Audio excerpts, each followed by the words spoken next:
बिटिया, अब आप अंगूठी पहनाइए।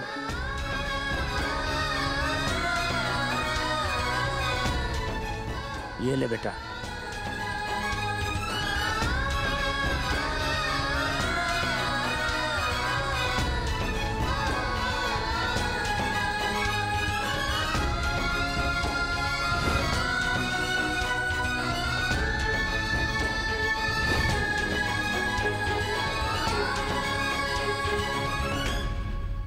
पहना हो बेटा।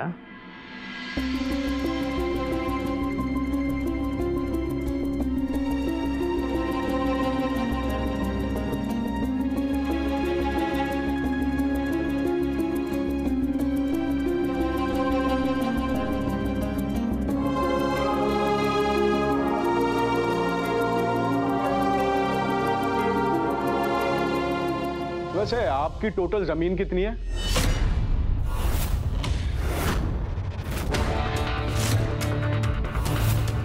इस वक्त ऐसी बातों का क्या मतलब?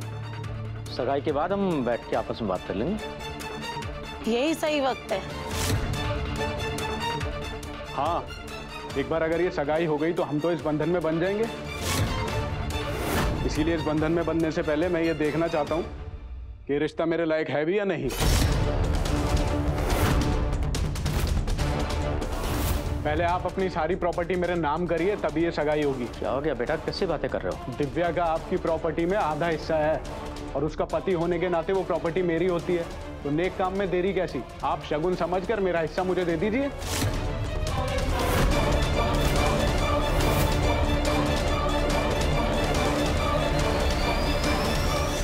दूर क्या रही हो? तुम मेरी होने वाली बीवी हो, नजरें नीचे रखो। अगर घूर नहीं है तो अपने बाबू साहब को घूरो और इन्हें बोलो कि अपनी प्रॉपर्टी मेरे नाम करें।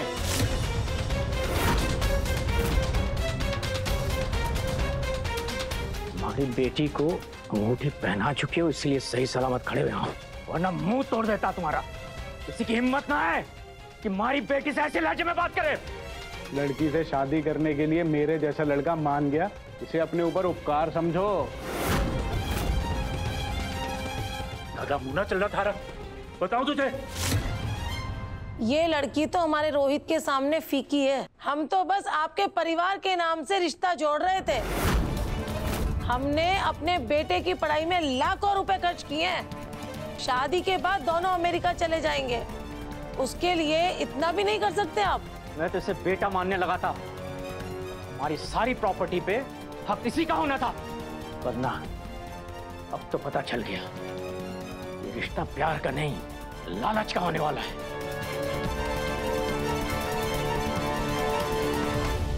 हमारे हुकुम का दिल बहुत बड़ा है। उन्होंने हम जैसे परायों को इस घर में जगह दी, परिवार की तरह मान सम्मान दिया, किसी चीज की कोई कमी नहीं महसूस होने दी। फिर आप उनसे ऐसे कैसे बात कर रहे हैं?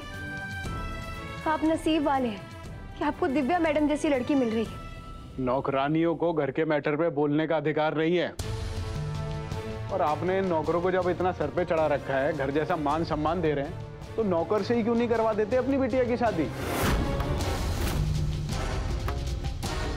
मुझे पता है आप नहीं करवाएंगे, क्योंकि आप जैसे लोग दिखाते कुछ और हैं और होते कुछ और हैं।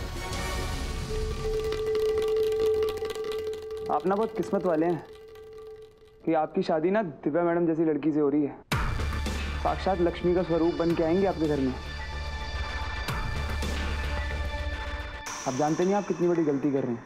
तो ऐसी लक्ष्मी को तू ले जाना अपने घर, तू कर ले शादी।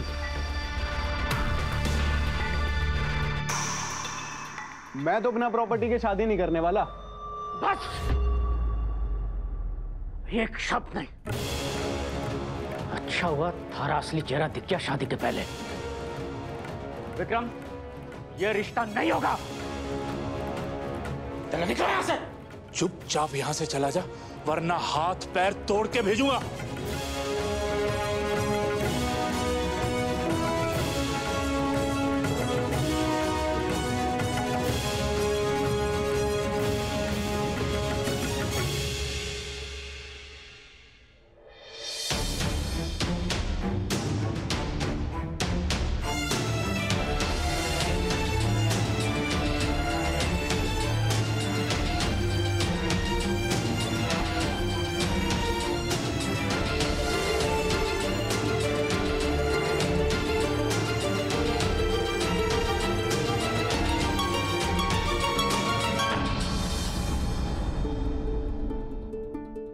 नंदी बेटा, हमारी बेटी से शादी करोगे?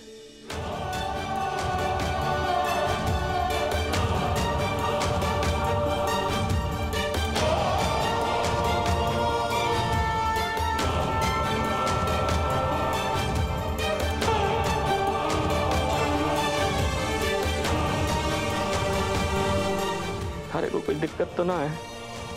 नंदी बहुत अच्छा लड़का बेटा, थारी जान भी बचाई है उसने, सबकी इज्जत भी करे है, हमारे को भी बहुत पसंद है। बोल बेटा, शादी करेगी उससे?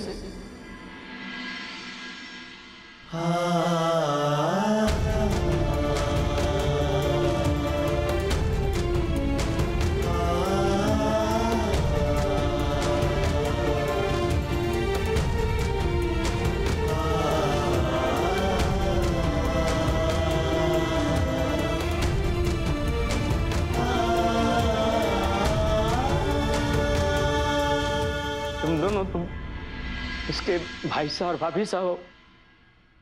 बड़े भाई साहब और भाभी साहब तो माँ बाप की तरह हुए हैं ना। थारे को कोई दिक्कत तो ना है?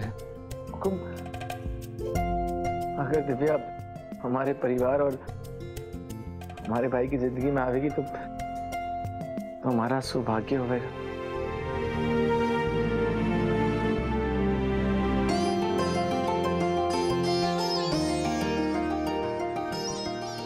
आजा बेटा।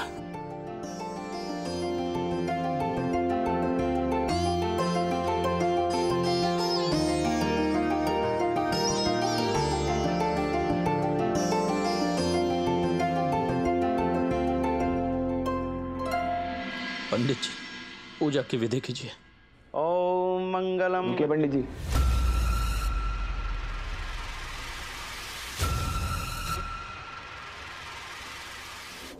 क्या हुआ बेटा? हुकुम? दिव्या जी और मेरी शादी हो उससे पहले मुझे आपसे कुछ बात करनी है।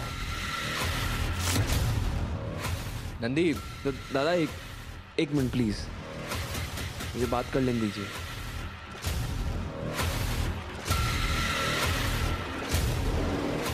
हुकुम, मैं और दिव्या जी एक दूसरे को बहुत पहले से जानते हैं और हम दोनों एक दूसरे से बहुत प्यार करते हैं।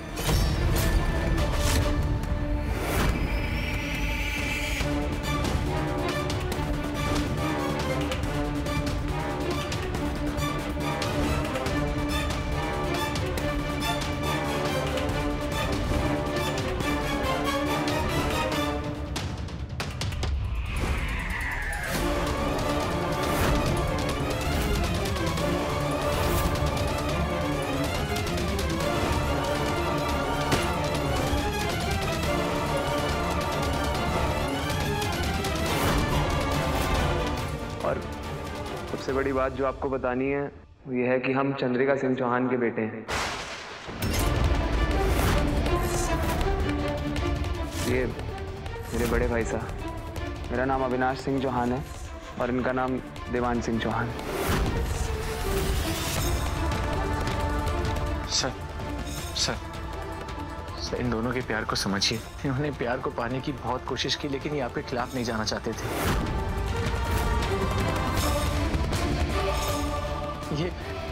ये यहाँ आया ही था आपका दिल जीतने के लिए और आपका नौकर बनके इसने वो सब कुछ किया जो इसने आज तक नहीं किया।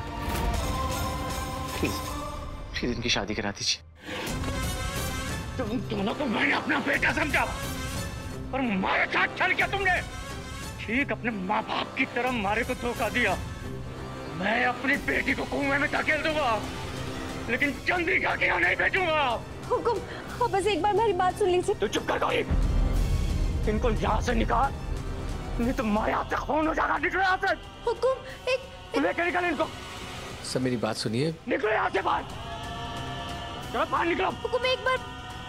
विक्रम, इनका सामान निकालकर बाहर फेंको इस वक्त।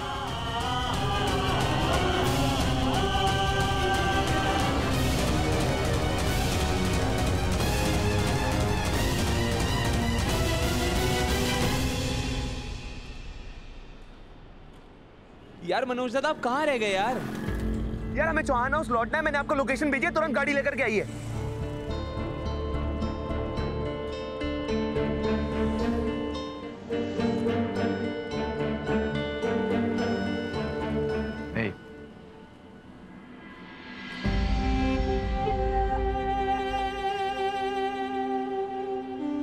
दादा अरे आप इतना मत सोचो, और वैसे भी सब कुछ खत्म हो चुका है ना अब, तो हमें भी सब कुछ भूल भाल के आगे बढ़ना चाहिए, ठीक है? आप स्ट्रेस मत लो।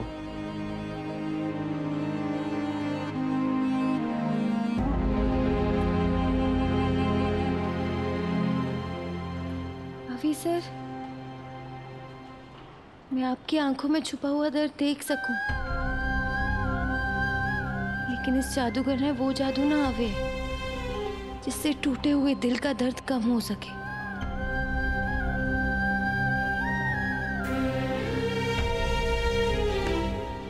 जादूगर, तूने और दादा ने मेरे लिए जो कुछ किया है ना, उसे मैं कभी भूलूंगा नहीं।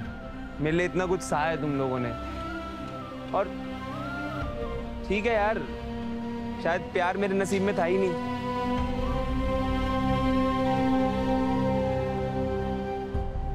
ये हमारी मासा के संस्कार ही थे, जिसकी वजह से तूने दिव्या से सगाई से पहले सब कुछ सच बता दिया। तूने बिल्कुल सही किया, क्योंकि झूठ की बुनियाद पर झूठे लोग ही रिश्ता बनाते हैं।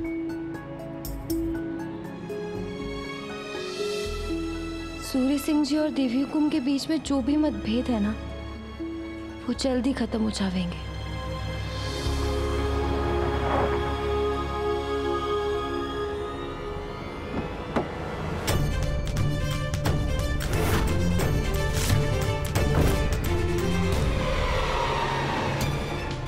अगर तुझे दिव्या मैम पसंद नहीं थी तो वहां जाके ड्रामा करने की जरूरत क्या थी? अभी ऐसा कुछ भी नहीं है। दिव्या मेरे बचपन की दोस्त है एंड आई रियली लाइक्ड हर। अबे तू झूठ मत बोल। तूने पहले उसके बाबा साहब की डिसरिस्पेक्ट की, फिर वहां पे इतना ड्रामा क्रिएट किया। अभी तुझसे प्यार कर ही सकता है। अभी सर छोड़िए उन्हें। सगाई में इन्होंने जो कुछ भी किया वो हमारे कहने पर किया। हाँ, इसमें इनकी कोई गलती ना है। अब शांत हो जाइए।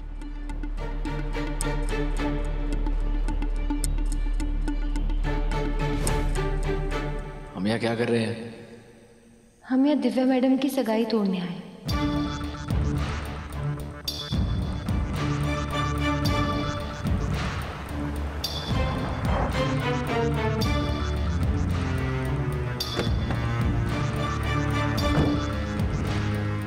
इतनी रात गए, आप लोगों ने मुझे यहाँ क्यों बुलाया? वो हमारे को आपसे एक जरूरी बात करनी है। देखिए, नंदी और शिवराज जी कोई नौकर नहीं है, बल्कि चंद्रिका सिंह चौहान जी के बेटे अविनाश सिंह चौहान और देवांश सिंह चौहान हैं। दिव्या मैडम और अभी सर एक दूसरे से बहुत प्यार कर रहे हैं। हम यहाँ दिव्या मैडम के घर वालों का दिल जीतने आए थे। दिव्या मैडम और अविनाश सर की शादी करा के उन्हें अपने साथ घर ले जाने आए थे, लेकिन आप बीच में आ गए और सब बदल गया। मुझे माफ कर दीजिए। मैं आज जो कुछ भी हूँ सिर्फ और सिर्फ चंद्रिका मैम की वजह से ही। मेरे गरीब बाबू साहब ने पाई पाई जोड़कर मुझे शहर भेजा था पढ़ने के लिए। 2 सेमेस्टर के बाद ही उनके पास मेरी पढ़ाई के पैसे नहीं थे, तब मेरी पढ़ाई रुक गई। फिर चौहान एजुकेशनल ट्रस्ट ने ही मेरी पढ़ाई का सारा खर्चा उठाया। आपके परिवार का बहुत एहसान है मुझ पर। मैं आप लोगों के लिए कुछ भी करूंगा। ये मेरी खुशनसीबी होगी कि मैं आपके परिवार के किसी काम आ सकूं। वो हमारी आपसे विनती है कि आप इस शादी से पीछे हट जाइए, नहीं तो 3 जिंदगियां बर्बाद हो जाएंगी। आप जैसा कहेंगे वैसा ही होगा। आप लोग बिना किसी टेंशन के चाहिए, मैं सब कुछ संभाल लूंगा।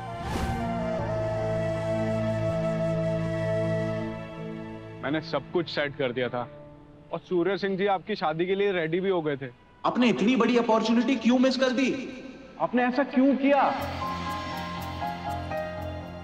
रोहित, जैसे तू चंद्रिका सिंह चौहान के लिए कुछ भी कर सकता है ना, वैसे मैं अपने मासा के संस्कारों को बचाने के लिए कुछ भी कर सकता हूँ। अगर झूठ बोल के रिश्ता करता तो मासा को क्या मुंह दिखाता। अब तो बस यही इच्छा है कि दिव्या जी जहां भी रहें, जैसे भी रहें, बस खुश रहें। थैंक यू मेरे लिए इतना सब कुछ करने के लिए, और सॉरी सबके लिए। It's okay.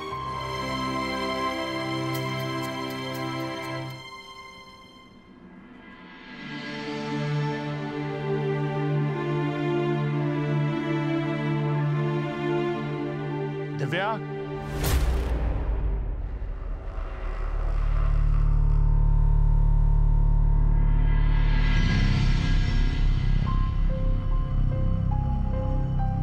तुझसे प्यार करती है?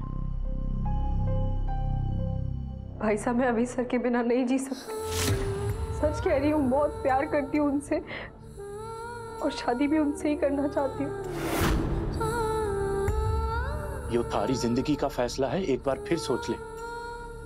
क्या तू सच में उस लड़के के साथ जिंदगी बिताना चाहती है? हमारे लिए थारी खुशी से बढ़कर कुछ ना है। उस लड़के ने अपनी जान की बाजी लगाकर तुझे बलवंत के गुंडों से बचाया। हमारे को लगता है वो लड़का थारे लिए ही बना है। तो ये कभी मत सोचना कि थारा भाई थारी खुशी के खिलाफ जावेगा, लेकिन बाबूसा नहीं मानेंगे। अब तो सब खत्म हो गया भाई साहब।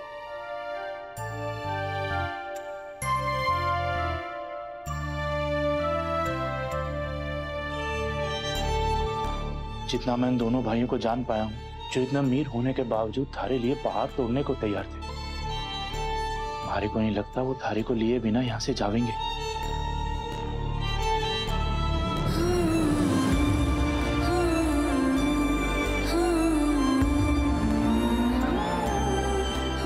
हमारा मन कह रहा है वो अभी भी गांव में ही है। फोन लगा।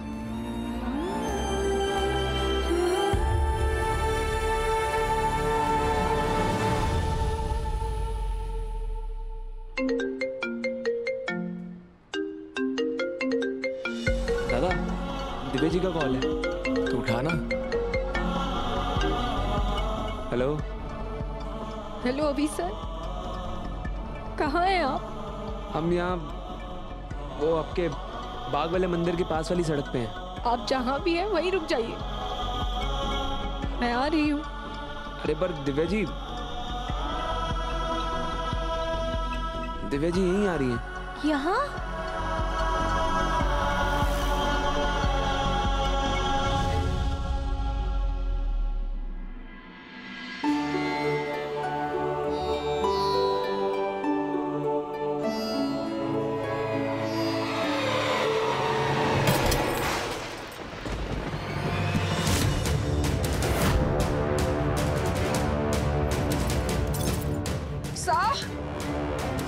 क्या हुआ चंदा? सा देखिए ना, ये फोटो फ्रेम टूट गई। सा हमें लग रहा है कि हमारे बेटों के साथ या तो कुछ गलत हो रहा है या कुछ गलत होने वाला है। आप उन्हें फोन लगाइए ना। चंदा चिंता मत करो, ऐसा कुछ नहीं होगा। नहीं सा, हमें कुछ ठीक नहीं लग रहा है। आप अभी उन्हें फोन कीजिए। ठीक है लगाता हूँ। तुम्हें चोट तो नहीं लगी? हम ठीक है।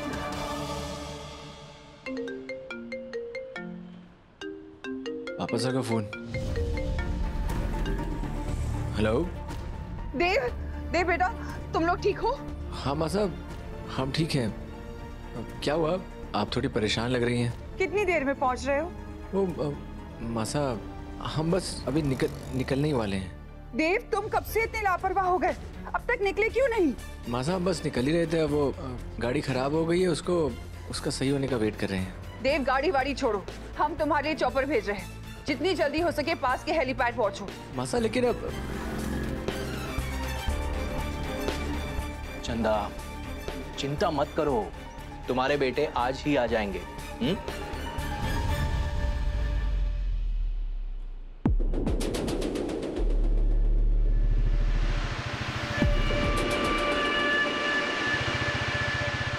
तू यहाँ?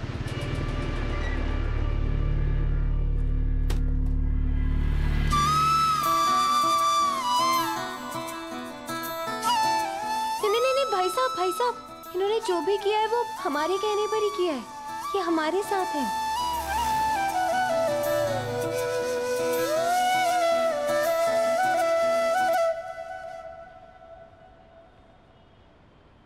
हम दिव्या के बड़े भाई हैं।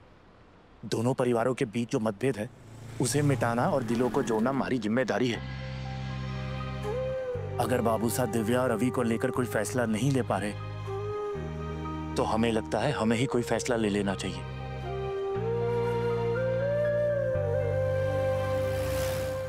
दिव्या मन से थारी हो चुकी है।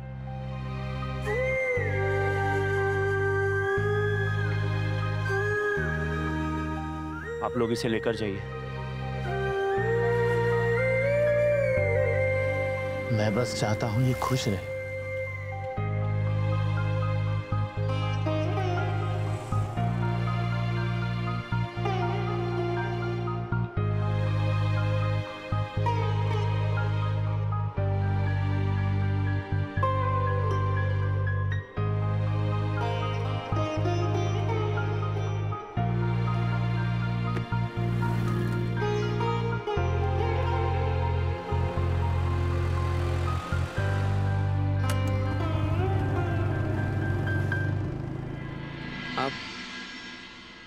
आप रो क्यों रही हैं? आपको बताया ना कि आप हंसते हुए अच्छी लगती हैं। अविनाश सर, मुझे आपसे अकेले में कुछ बात करनी है। दिव्या, दिव्या, दिव्या। कुल जी, ये दिव्या कहीं दिखाई ना दे रही। हुकुम, वो दिव्या तो विक्रम के साथ मोटरसाइकिल पर कहीं अभी अभी गई है।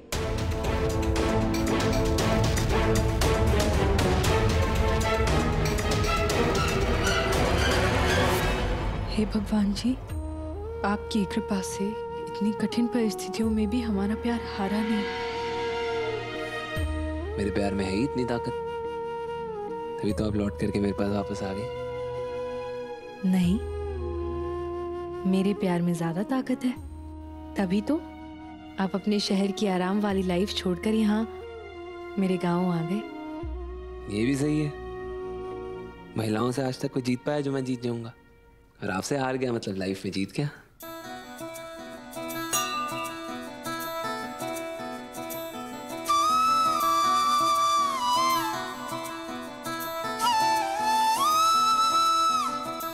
मैं ऐसे ही आपका हाथ थामकर पूरी जिंदगी बिताना चाहती हूँ। आपको पता है दिव्या जी, आप जब से मेरी लाइफ में आई हैं ना, तब से मैं अलग किस्म का कॉन्फिडेंट इंसान बन गया हूँ। आपने मुझे खुद पे भरोसा करना सिखाया है।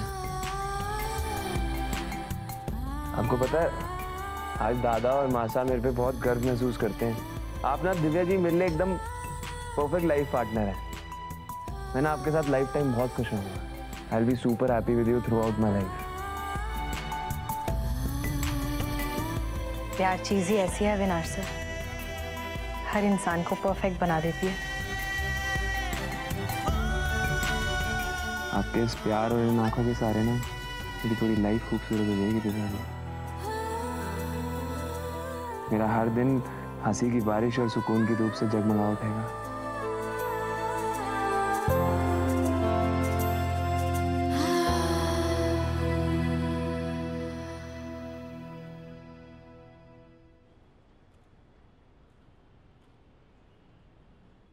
इतने दिनों से मैं अपना सपना जी रही थी,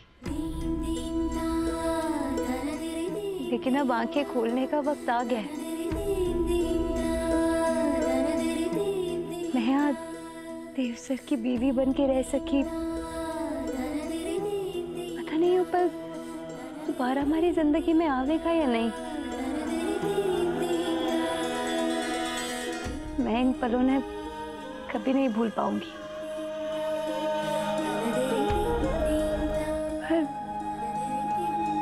पर क्या ये सब देव सर ने भी याद रहेगा?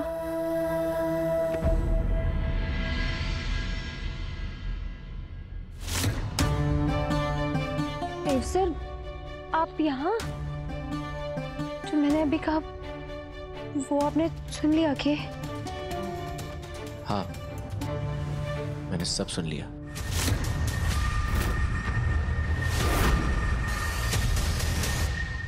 अरे मैं मजाक कर रहा हूं, मैंने कुछ नहीं सुना। तुम इतनी उदास क्यों लग रही हो? मुझे पता है तुम ये सब बहुत मिस करने वाली हो, है ना?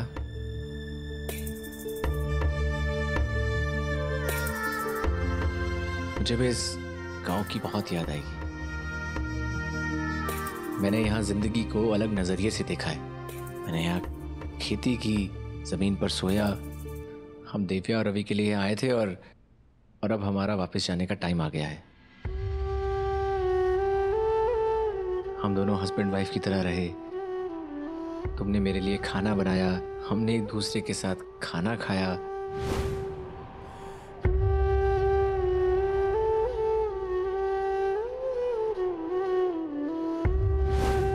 कमरा शेयर किया, हमने एक दूसरे को कहानियां सुनाई।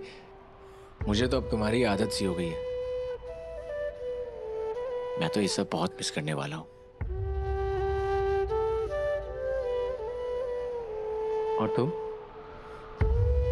भी ये सब मिस करोगी ना वसु? हारे को भी बहुत याद आवेगी। कल से फिर सब बदल जाएगा। मैं खुलकर अपने पति के साथ नहीं रह पाऊंगी और ना ही उनको धनी धनी कहकर बुला पाऊंगी।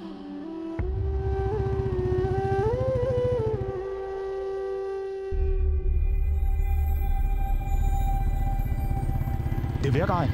वो तो मंदिर में है।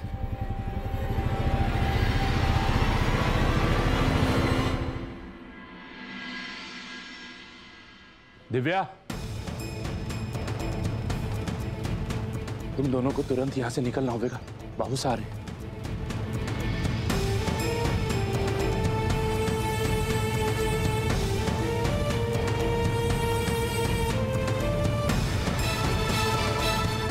दिव्या जी, आप तैयार है ना? अरे चलो।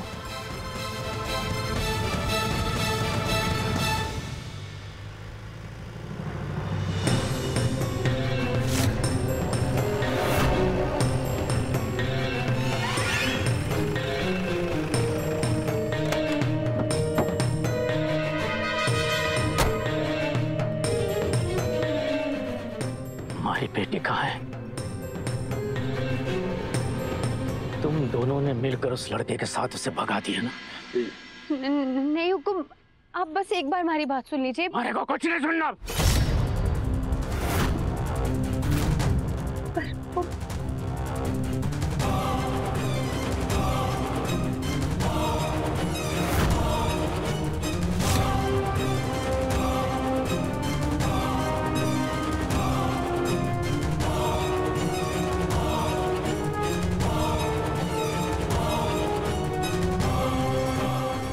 बाबू साहब,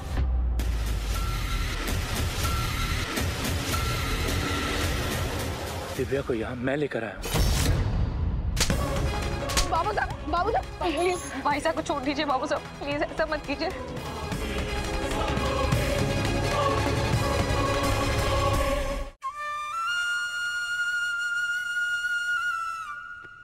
हमारे को पता है बेटा,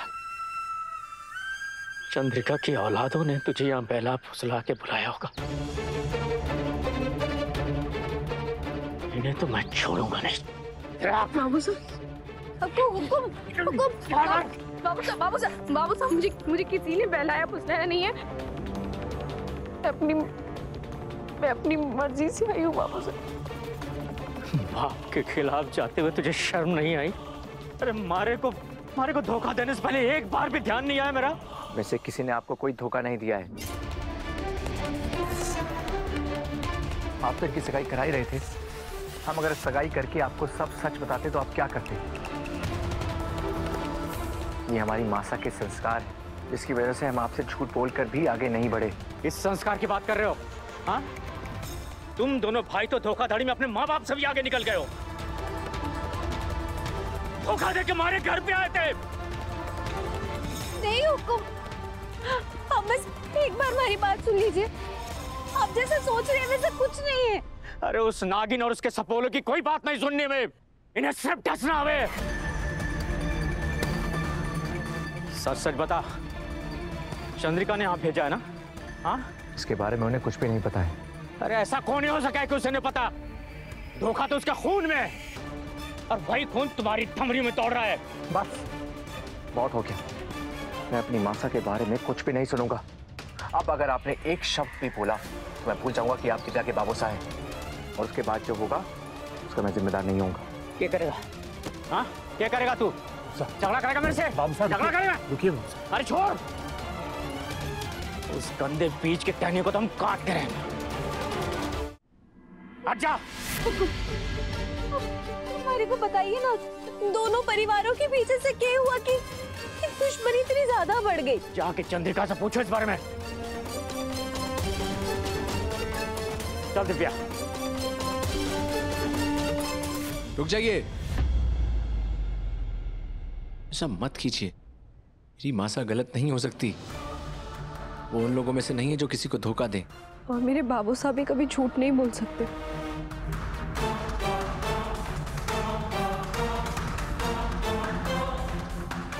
हम जानते हैं, लेकिन ऐसा कुछ तो हुआ होगा ना, जिसकी वजह से दो अच्छे लोग जो एक दूसरे के इतने करीब थे इतनी दूर चले गए। बताइए ना, ऐसा क्या हुआ था? मारे को ना कुछ बताना ना कुछ सुनना। तुम सब मारे गांव से बाहर निकल जाओ बस। बाबू साहब, इसमें इन लोगों की क्या गलती है? मैंने जानती हूँ, इनके घर में काम किया है मैंने। ये लोग ऐसे नहीं है जो किसी को धोखा दे बाबू साहब, सच में।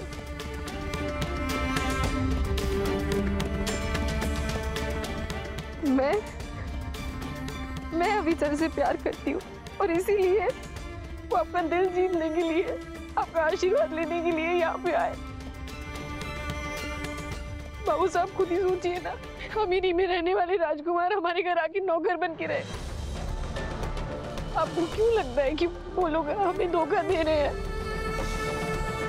दिव्या जी ने हमें बताया था कि आपको अमीर लोगों से प्रॉब्लम है, इसलिए हमें नाटक करना पड़ा। बाबू साहब, सच कह रही हूँ, अभी सर से ज्यादा मुझे कोई प्यार नहीं कर सकता, सच में। तू भी बदल गई बेटा। चंद्रिका की परछाई जो तुझ पर पड़ गई, जा तू भी जाकर रहे उनके साथ।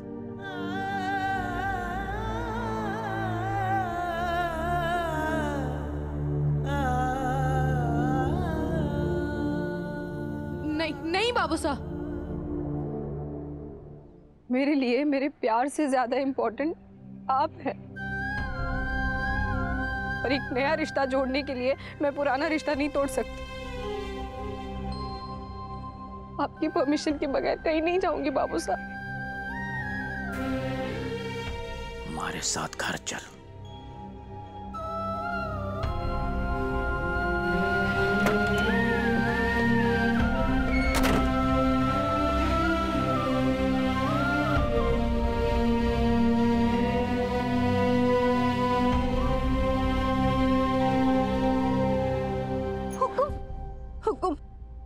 अब दो परिवारों के मतभेद की वजह से इनके प्यार को इतनी बड़ी सजा मत दीजिए। हमारे को अपनी बेटी मानते हैं ना, तो आप अपनी बेटी की बात नहीं सुनेंगे? हुकुम, दिव्या मैडम को खुशी खुशी हमारे साथ आने की आज्ञा दे दीजिए। इस बेटी को अपने माँ बाप से और कुछ ना चाहिए।